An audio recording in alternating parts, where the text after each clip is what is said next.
আজকে আমার নিবেদনে কবি জীবনানন্দ দাশের লেখা কবিতা বুনো হাঁস। প্যাঁচার ধূসর পাখা উড়ে যায় নক্ষত্রের পানে,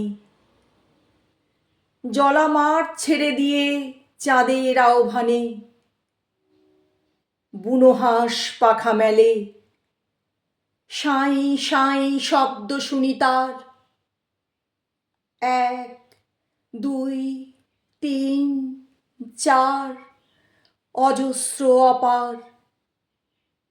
রাত্রির কিনার দিয়ে তাহাদের ক্ষিপ্র ডানাঝাড়া ইঞ্জিনের মতো শব্দে ছুটিতেছে ছুটিতেছে তারা। তারপর পড়ে থাকে নক্ষত্রের বিশাল আকাশ।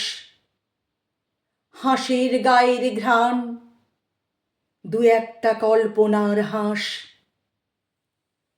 মনে পড়ে কবেকার পাড়াগাঁর অরুণিমা সান্যালের মুখ।